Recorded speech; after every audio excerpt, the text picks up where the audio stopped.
Good morning, family. Happy Sunday. So, I just want to encourage you guys today. I don't know who this is for, but it's going to encourage somebody. Okay, let's talk about it. So, I want to talk about when God is intentionally inconvenient. Okay, there's a weight in walking with God that people don't want to admit to. They rarely talk about. Like, everyone wants to talk about his blessings, his faithfulness, his open doors, which are all great. But we really need to talk about the moments when his hand feels like a complete interruption in our lives, when his timing feels like an inconvenience. What about the seasons where you completely feel out of place? You're in the room, but you feel like you don't belong. You're surrounded by people, but you feel unseen and unheard. You're faithful, but you still feel misplaced. Nobody tells you that the wilderness is a classroom, that sometimes God will intentionally pull you away from the comfortable because he knows your comfort will kill your calling. We love convenience. We love the smooth paths, the easy yeses, and instant results. But God loves transformation, and transformation is almost never convenient. Think about Moses. He was raised in a place of power, the palace, educated, positioned, equipped. And if it were up to him, the most convenient place to lead Israel from would have been Egypt's throne room. But what did God do? He inconvenienced him. He sent him to the backside of the desert for 40 years.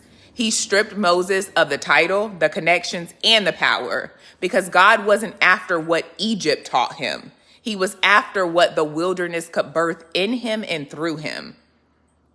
Think about Mary, a teenage girl engaged with her whole life ahead of her. And then God's angel shows up with a word from heaven. Inconvenient. She ends up carrying a baby that no one will understand, bearing shame she didn't ask for. And yet, through that inconvenience came Emmanuel, God with us.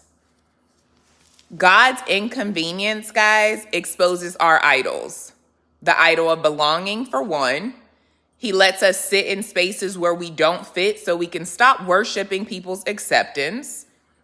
The idol of control. He closes doors that we thought were for us so that we can see that his no is way more productive than our yes.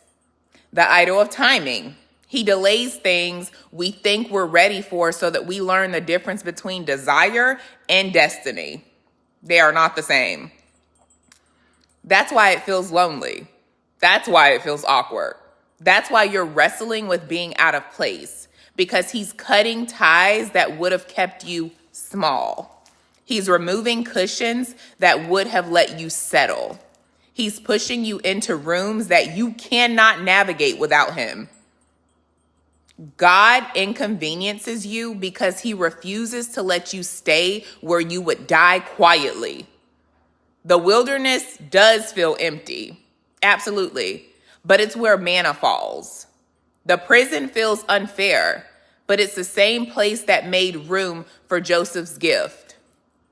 The waiting feels unbearable, but it's where oil is crushed out of olives. So if you feel alone, misplaced, or misunderstood right now, don't despise it. Heaven is being strategic. What feels like exile is actually preparation. What feels like inconvenience is actually insulation. What feels like loneliness is actually an invitation to God's intimacy. You're not just out of place, you're out of reach of the wrong people, the wrong timing, and the wrong opportunities.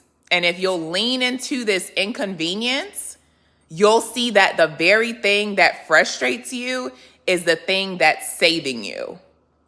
God is intentionally inconvenient because he loves you too much to let your convenience become your coffin.